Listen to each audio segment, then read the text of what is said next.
My name is Colm Tóibín, and my book of poems, Vinegar Hill, is coming out from Cork. It's coming out a month before my 67th birthday, so it may seem a bit strange. Maybe I'm a bit old to publish my first book of poems. I began to write poems when I was 12. In our house, if you went to secondary school, you were expected to go into the front room, often called the parlour, and you could, as a child, you couldn't go in there because it was really for visitors.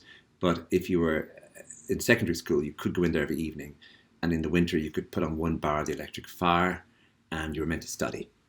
And you were meant to study all the new things you were doing in school, such as Latin, such as French, such as physics and chemistry and biology. And I wasn't good at this. And very quickly in that September of that year, 1967, I started to write poems. Some of them rhymed, some of them didn't. That would be what I would look forward to in the day, that I was going to get on my own and I was going to do this. I found that there was a Catholic magazine run by the Capuchin order called IRIG, which means Rise Up, and that they were running poems by teenagers. And so I sent them a sheaf of poems, and I got back a very nice letter from them to say that they would use one of them. And they had various things to say about structure and about discipline and about poems being too long and needing to be cut back. And I know one of the poems I remember was about the fact that the cherry trees blossomed in March and the wind blew them. And so the street was filled with cherry blossom in March, and it looked like snow. And another one was about a tree that was on its own in the landscape. And but I don't know what others were about. Anyway, they published that one, and then I sent them more. And then over a year, I think it was a monthly magazine, they published some more. I didn't say anything at home. I could get the post before anyone else would see it, so I could do all this without having to explain myself to anybody. My father had just died. My mother was there, and I just didn't want to get involved with saying, I've got these poems, and you might be studying. And so my uncle was a member of a sort of club in the town, and you could go in and read the papers and sit by the fire and talk to people, and you could play snooker. And he, flicking through magazines, found this magazine, IRIG, and was flicking through it and saw the poems and saw my name. I think it might have had my age in brackets after it, and my name was unusual. And he brought it up to the house and said, "Someone said, like, did you write these poems?" And I said, "Yeah, I wrote these poems." And so I continued with this right through secondary school, and then I went to university, and I kept going with it. And in university, I met a number of people who were interested in poetry and writing poetry, including Patrick King, who died young, who had a pamphlet published by the Honest Ulsterman, and the poet Gerard Fanning, who published many volumes of poetry. And Aidan Carl Matthews was also an undergraduate at the same time as I was.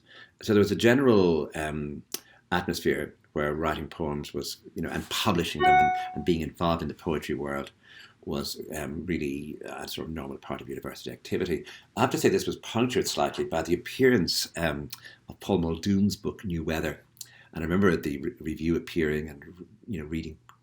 It just seemed so developed, so polished, so, that his poems just seemed so good. And I went to all the poetry readings at that time, especially the ones with Seamus Heaney.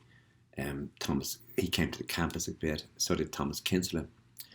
I never saw Derek Mahan reading in those years, but Gerard Fanning, my friend, the poet Gerard Fanning, got an early copy of The Snow Party. I remember going up to his house in Foster Avenue, just at the other side of University College Dublin, and reading with him the poems in The Snow Party, which were really made a huge difference to our lives. It was a big landmark moment, The Snow Party. And the problem I had was that all the others people I've mentioned were publishing poems regularly, were in the whole business of manuscripts coming and going, and I wasn't. No one wanted my poems. People wouldn't print them. I got loads of rejection slips, and I kept sending things out, and I got loads of rejection slips, and I was 19, and I was 20, and I was getting rejection slips. And then when I was 20, I went to Spain, went to live in Barcelona, and whatever the atmosphere was there, it was not conducive to writing anything except letters home. Maybe you didn't write. It was just Franco had died, and the streets were filled with excitement, and it was a very exciting time. And I was young, and I didn't write any poems. It just stopped. It just gave up. So that it was like being a failed priest. You know, it was being a failed poet, and I had done my bit, and it hadn't worked out. And eventually, in my 20s, I started to write fiction. And I devoted my attention to that. I was a journalist. I wrote fiction. I was reading a lot of poetry, and it was still a vital part of my life. And I would still go to poetry readings. And I wasn't bitter, and I wasn't jealous. I just had got out young, and it was almost like if you can't sing, it doesn't mean you can't really enjoy singers. And I really got a huge amount from new books of poetry, and followed that, and it was a very important thing. I know that in about 2000, I wrote one poem. I was in America. I was looking at what the Americans were doing, especially someone like Frank O'Hara, but what had happened after Frank O'Hara. And I tried to write a poem in that mode. It's not I tried to write a poem. The poem came. I mean, it's just images came, and I wrote them down. And that was a poem I thought, how strange after all these years. And when it had,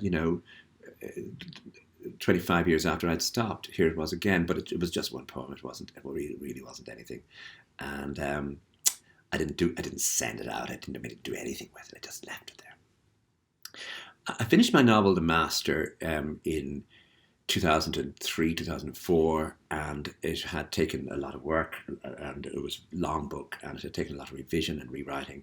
And when it was over, I was having spent my days with words, and I had no more words needed. In other words, the book was gone.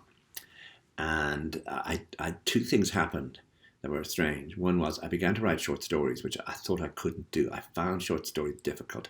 I found getting the opening page of a short story where you needed to put enough information in to hold a reader, but not too much to make it look like a clunky opening that's too informative.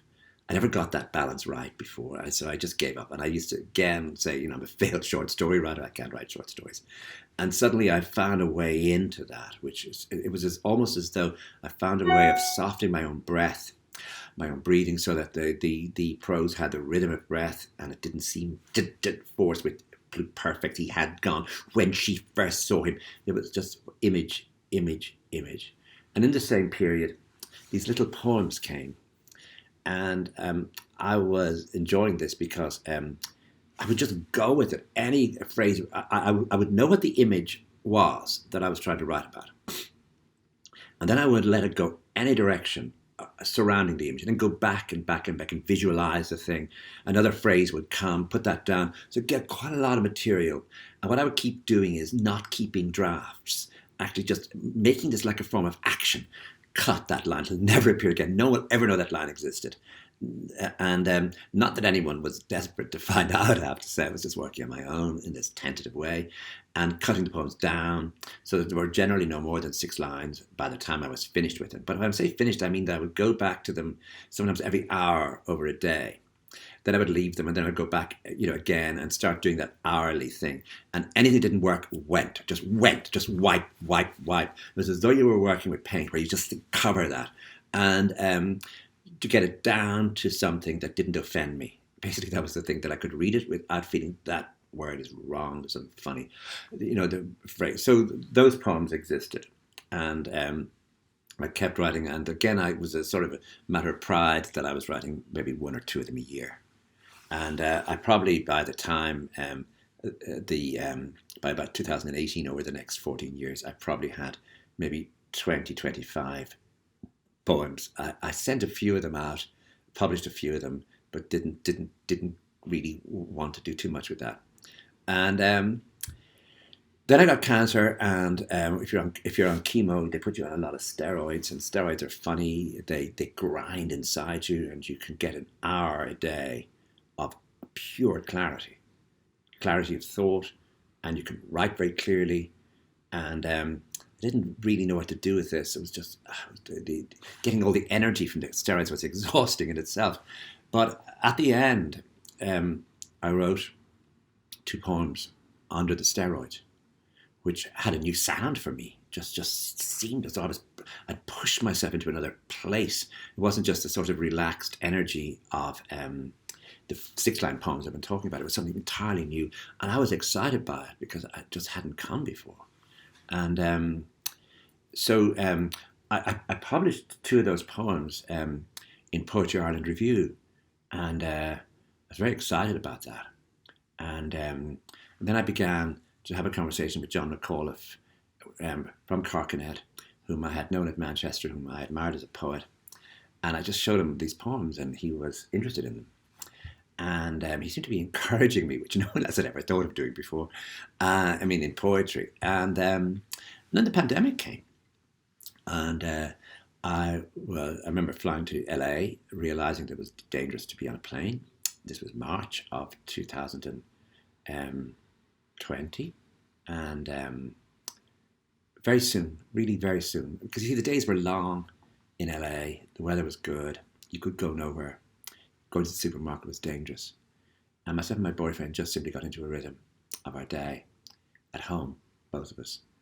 And as part of that rhythm, often in the evening, about 6 o'clock, he would go on a Zoom for various reasons, and he would be busy for those maybe hour, 2 hours, 3 hours. And I would simply, a line would occur to me, a memory would come, and I would see it immediately as a line. Often we would be having a meal, and I would think of a line, and just simply getting something like not sleeping, and then a hard night's sleep. And I would say, excuse me, I'll be back in a minute. So it was agreed that a line had come to me, not sleeping, and then a hard night's sleep, and then getting the message about dreaming. And anyway, anything that occurred to me, I wrote down, and what would happen was I would let myself go with it. I would go, what's fascinating is the form of the poem seeming to come on its own. That some of the poems have really long lines, some of them have very, very short lines, and they're in stanzas of 3 lines. And this would happen very quickly on its own. So you would realize that the form was there. And the main thing is, don't break the form. If it seems to have come like this, leave it and work with it. Don't break it. It's there for a reason. And so I began to work. I began to work every day. And part of the reason I could do this was I had John McAuliffe in my head, that if I could get a dozen poems finished, I would send them to him and wait to see what he had to say. And so it wasn't just writing, it was writing for an audience of 1. And so I began to work. And over that period, I wrote a good number of poems. And over that period, John McAuliffe was very nice about some of the poems. He didn't like others, which was great, because he would just say, this isn't, And but with others, he would make a suggestion, often cutting something at the end, which was a really good idea, or titles or something. But he was responding, and he was responding in a generally positive way. And then he was saying, look, we have enough poems for a book. I thought, a book of poems? This is what I dreamt about when I was like 17, 18. That's all I would have wanted in the world. All I would have dreamed about would be holding a book of poems that I had written. I wanted to be a poet before I could write the poems, which is, I don't think that unusual, but it's shameful nonetheless. And so I was never a young poet. I was a failed poet, and I was never a middle-aged poet, and I never had that sort of fallow period as a poet. I just didn't have any period as a poet. And now it's starting, and it'll be exciting when the book actually comes into my hand for the first time. Vinegar Hill from Corkinet Press. Thank you.